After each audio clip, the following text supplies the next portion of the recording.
welcome to the class on Reconnect with your inner compass. My name is Dr. Kinga Mnich and I'm a social psychologist and executive leadership coach.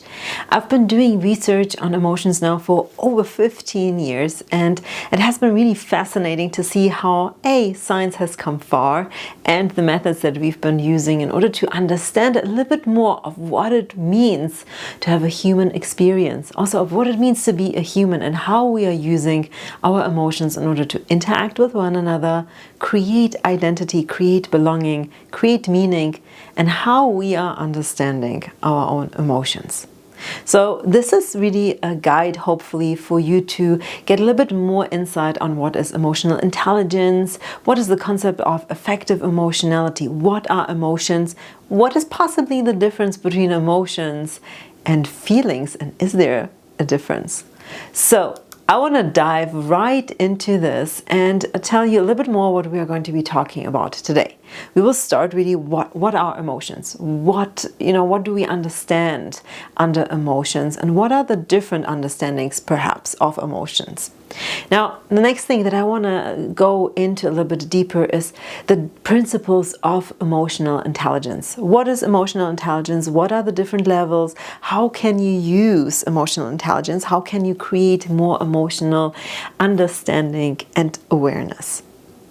With that, by understanding what actually it means to be an emotional human being, let's dive into the objectivity myth. Is it possible to be objective? What do you think? Is it possible for us to really develop so much understanding that we can make truly objective opinions? The next thing that I want to dive into today is the self-awareness. And self-awareness as a key to your internal compass. And what is the internal compass? What do I mean when I say, are you connected to your internal compass? Now, from there, I want to dive into practicing effective emotionality and what is effective emotionality, and end this short introduction on emotions with the topic of aligned decision making. So, what are emotions? What is it that you are feeling within you, and how is this energy that is moving through you your inner strength? Now, when it comes to emotions and the definition about emotion, there are different ones out there. And the one that I started using throughout my research is really based on a Latin word, emotere, meaning energy and motion. Yes, because the chemical reaction that you're experiencing within your body is moving within you, right? In most of the cases also it makes you move to do something. It makes you react. It makes you do something. So it is this emotional experience, that physical experience that is just based also on those inner sensations within your body. Now, with that, scientists have come to an agreement that there are about 4 core emotions: happiness, sadness, fear, and anger. And yes, there are some extended theories to that where 2 to 4 different kind of terminologies are being added to it. But the base of it is really, the happiness, the sadness, the fear, and the anger. Now, with that, I want to simplify it even more. When you're experiencing any form of physical reaction within your body that you might label as an emotion, you are experiencing either a pleasant or unpleasant sensation. So you're basing then your experience on what you might refer to as positive or negative. I want to refrain from using the positive and negative because I think that every emotion has an important place within you, because every emotion is telling you something about yourself, how you see the world, and how you're aligned to everything. So with this, let's dive a little bit deeper into the understanding of the difference between emotions and feelings. And yes, some research uses this interchangeably, and some refer to feelings, what I refer to as emotions, and vice versa.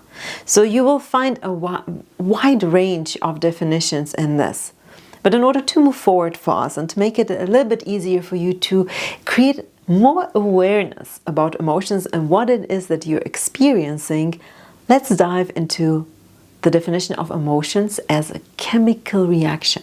So emotions are chemical reactions. They are simply energy that is moving through your body, and it takes about 90 seconds for it to leave your body. Now, feelings, on the other side, are the interpretation of what we are experiencing based on our social and cultural upbringing, as well as our own individual experiences and memories. This is the moment when we are bringing in words. This is the moment when we are starting to label what is happening within us. And the beauty about this is when we really truly again listen to that definition of feelings, which are based on a social, cultural upbringing and individual experiences and memories, it becomes very clear that emotions and the experience of it and how we speak about it is very individual. So there's really no such thing as me experiencing anger in the same way as you do, or me understanding love and the concept of love in the same way as you do, because we have different experiences around it. We have grown up in different environments with different people, and perhaps that is one of the biggest things that we really need to be aware of when we are interacting with other people and when we are asking other people to communicate with their body, their emotions, and then we are drawing information from it. How do we see it? How do we experience it? So, with that, what is then emotional intelligence, and why is emotional intelligence actually so important? Why do we need to become a little bit more aware of what it means to be you, of what it means to be a human, to have that sensation and be aware of the sensation that are happening within you? Now, emotional intelligence has 4 levels. It starts with self-awareness. So you're becoming aware of what is happening within you. You're becoming aware of what you feel, when you feel it, in which circumstances, situations, towards which people, and how is that impacting you. So that awareness really allows us to have a better understanding of who we are, of who are you, what makes you you, and how does it impact you on a daily basis in conversations, negotiations, at work, in life? How are you potentially making your decisions? What are your decisions based on? And what role do emotions play in that decision-making process? Now, the next level is then self-management. Now you know, okay, there's something happening, and I might sometimes actually be overreacting to what I'm feeling. And I might be also sometimes just reacting to something that I'm feeling without reflecting on it, without putting it into context. And sometimes even reacting to something that is actually based on a past memory, on a past experience, on something that someone has told me, which has nothing to do with this present moment. So the awareness allows us to slow down, to reflect, to understand, is this what I am feeling, or is this something that society wants me to say that I am feeling? Or is this something that I am filtering in a specific way based on how I've been taught in my own cultural context, within my own society, with the people around us? But now I actually think and feel differently about this sensation that is happening within me. That is the beauty of also self-management, being able to regulate how you use what is happening within you. The third aspect of emotional intelligence is then social awareness. So now you're becoming aware how the environment is impacting you, how the people are impacting you, how potentially you are impacting the people, and how all of this is coming together. You're becoming really aware, not just of yourself, but you within the context, you within the interaction, how you are participating.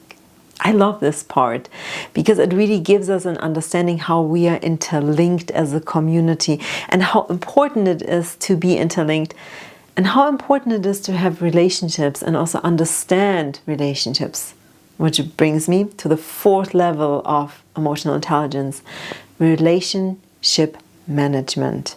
So now you are aware, you're aware of the surrounding, you're aware of the people, and with that, you can extend the same courtesy to the people around you and in front of you. How does it impact other people? How can you help other people to become aware of what's happening within them? How they are potentially bringing past memories as feelings into a present moment? How can they use their emotions, their energy and motion in a more effective way, in a way that allows them to flourish more in life and to bring out the best and be able to navigate through complicated situations by listening to inner sensations and using them also to just set boundaries and say no. That is relationship management. The ability to really have all these four levels within you is what we refer to as emotional intelligence, and an intelligence that is much more important than any others because it allows us and empowers us to really then be able to bring people together, move things, and create impact. So let's go quickly into understanding how we can develop self-awareness in the process of experiencing emotions and feeling into ourselves, feeling the emotions that are happening within you.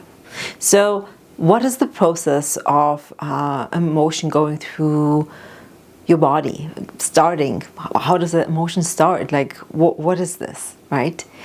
I put a graphic together, and every emotion starts with a stimuli. So meaning you get an email, you read news, you speak to someone, you're in an interaction, you have specific thoughts, something is happening within you that then starts a chemical reaction in your mind and your body. That chemical reaction then floods your body and you experience a physical reaction, meaning heartbeat goes up. Potentially, you start sweating, you have sweaty palms, you start to stutter, or you lose your voice. Some people even lose their voice. You have raised glucose, you feel nervous. Some people might describe it as the butterflies in their stomach.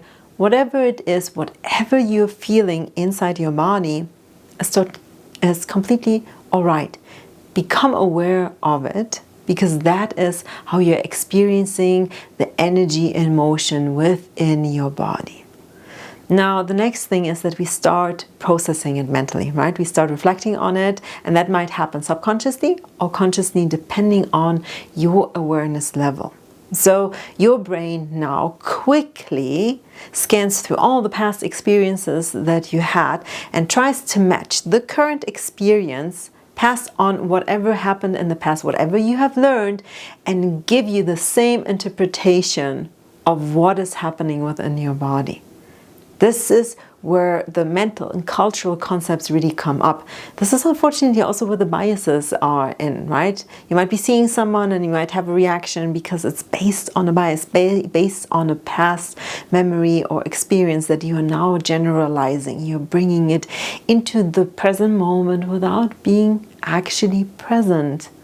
Because in reality, we live so often in the past while being in the present moment. This is also where you are coding, where you're understanding this experience as pleasant or unpleasant, or as I refer to as uplifting or downlifting. And I say the uplifting or downlifting because uplifting makes you move, makes you want to go forward with it, and downlifting is when it contracts you almost. The body comes together, you move yourself away. People sometimes, lock their arms. That is when we can actually see how people are experiencing their own emotions and what is happening to them. With that, you start that physical expression that I already hinted at. We then start communicating with our body. Is it an open communication? Is it a friendly communication? What does our voice and tone tell us about this current experience? Becoming aware of this process helps you to start regulating this process, helps you to make it potentially more pleasant and unpleasant scenarios, and helps you to also understand how you can use it in decision making and interactions. How can you use the sensation as your internal compass? Because this process is also aligned with your values and your norms. Your values and your norms are based on past experiences, memories, your socialization, your upbringing. So with that, let's go quickly into the objectivity myth. I love this because quite often I will go into companies or work with people and they're like, I have to be objective and it's possible to be objective. This is an objective decision that we made. Now, some of the criteria for the objectivity myth, or some of the statements that you can find on the topic of objectivity myth say, effective decision making stems from the ability to step away from your emotions and think rationally. Or a belief that one can separate personal biases, emotions, and subjectivities from the process of observation and analysis. And just think about this for a moment with all the information that I've given you now about emotions, how they arise, how we understand them, how we interpret them, how we use words, how we turn them into feelings, and what it is that we are doing with them. Is it possible for us to really step aside from this? Is it really possible for us to put aside everything that we have experienced, everything that we have learned, right? Our experiences is what we are learning. It's the things that we are also proud of, things that we are made of. So how can we actually step away from it? I think it's impossible. But, there might be other people that have a different experience, and I'm happy to hear those experiences and opinions. Now, objectivity myth is also the notion that objective truth exists independently from human thought and can be discovered through unbiased observation and reasoning. How? How is that possible when we are bringing our past experiences into our reasoning? When our reasoning is based on a chain of experiences and learned experiences and understandings and emotions, and then we are reasoning with this. How can we observe without being able to be subjective? Here's the thing. I do believe that we can get closer to what we refer to as objectivity by being really aware and being able to reflect on what it is that we are experiencing, being able to really understand what we are bringing in exactly and describe that and say, this is how it is impacting right now my observation. This is how this is making me feel. This is how I see the world. And perhaps let's have a conversation. And that's where not only effective emotionality, but also emotional intelligence really comes in. The ability of creating awareness to regulate your own emotions and create a space in which you can do the same for others and give others the space to reflect on what they are feeling, reflect on how they are bringing in their thoughts and opinions into what they are feeling, in order to create a space in which we can together explore and have conversations without making it subjective, because we are trying to be objective, right? So how come so many people get so infuriated when other people are questioning them or trying to understand their own reasoning, if this reasoning is actually objective? Just putting it out there. One thing that I've really learned over the years and came to understand is that emotions are everywhere. Yeah, it's basically impossible not to be emotional because everything is intertwined. Our thoughts and our emotions are interlinked. They are not two processes. The question is, are we aware of that, and are we able to slow down the process to make it more, to make us more able to be really work with it? Emotions are connected to every thought, every word, every interaction that we are having, because they are part of what it means to be a human. Our emotions is what makes us able to have a human experience. It's the sensations, our senses that are allowing us to feel, see, hear, and taste what is happening around us, and then have chemical experiences with it, which are helping us to sense if we are drawn towards something or if we are being pulled away from something. I will get into what effective emotionality is in a moment. But first, how can we practice it? Because it really is intertwined with emotional intelligence, our ability to create awareness, to have meaningful, impactful interactions, and create an environment in which we all can thrive and create innovation together and be able to create a life that brings us joy and fulfillment, in which we can flourish, not just as an individual person, but together as a group, because we are so intertwined. So effective emotionality, your ability to manage your emotions and use them in an effective way, can be simply done by fostering a growth mindset, meaning by enabling yourself to continuously learn and thrive, to question not only other people, but also your own thoughts and the way you are seeing the world. A growth mindset is the opposite of the fixed mindset. It is the opposite of seeing things as right and wrong, as static, as black and white, and just seeing things in a binary way. The world is very colorful. We know that there are so many different experiences, and being able to meet the world with curiosity is what helps you also to experience your inner sensation in an uplifting way and create more uplifting emotions for you. With that, use the energy in order to move forward instead of retracting yourself from your environment and the things that you can, and from your environment and from the world that you want to experience. Instead of reacting, create an action, right? When you are reflective, when you are mindful, when you understand what is happening within you, you create the ability to decide on how you want to act on those inner sensations instead of just reacting to them without a pause.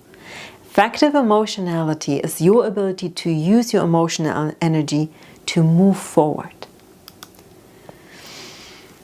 Now, how do we do that? We do that by creating space. So the awareness that we are creating, the awareness that I've been speaking about also in the part about emotional intelligence, is by creating space and bringing a stop to what is happening.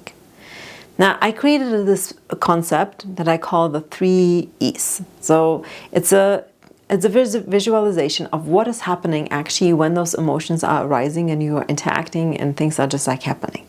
So here's the thing, the 3 E's. We experience a specific situation, an interaction, a person, a thought, an information. We then evaluate that, and then we start expressing it. And some of it just happens really simultaneously. It also can happen while you are already receiving new information, you are evaluating it, and then you are experiencing it and you are expressing it. And it's just really a dynamic process that is happening.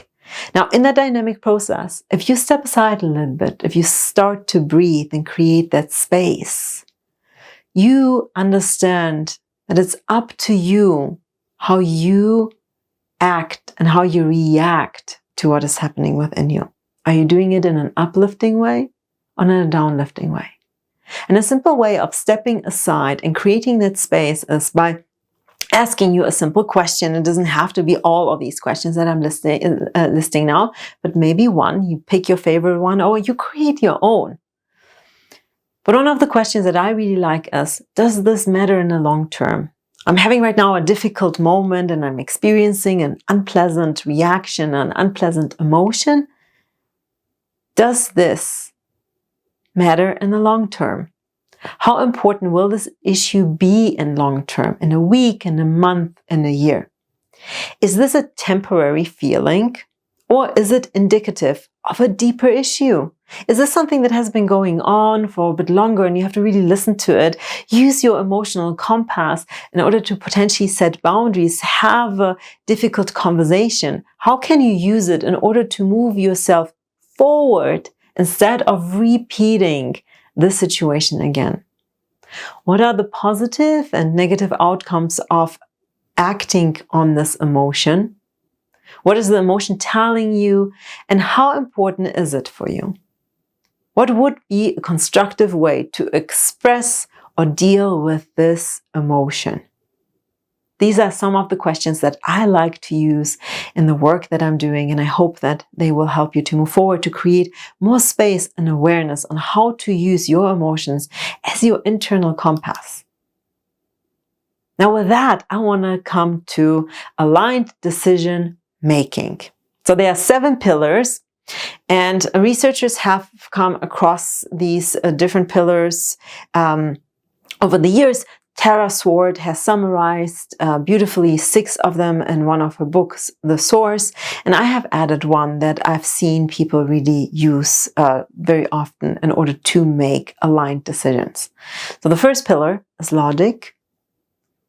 Second one, emotions, physicality, creativity, motivation, intuition, and inspiration. And they don't come necessarily in that order. They are just there. These are the 7 areas that are important for you to be able to understand how you are aligning your own decisions, how you're making them. It's logic, right? We are thinking through something and we are trying to understand how this is going to be benefiting us or not. Then you have, of course, the emotions. How do you feel about this? What does it tell you? How is it aligned with your values? The physicality. What is happening with your body? Like, what is your physical reaction to that thought of having to make this decision? The creativity, right? How does this really, how can you think about this in a different way? What does it bring up in you? Does it make you, come up with tons of new ideas? Or do you think that this is possibly boring? What is the motivation behind you? Like, how is this aligned to your higher goals? And what is motivating you to say yes or no? What's your intuition telling you? And the last one, inspiration. How does this inspire you? Do you want to do this because this really brings up something in you and you feel inspired? Or is it rather something that you're like, ugh, I don't know. I don't necessarily like this.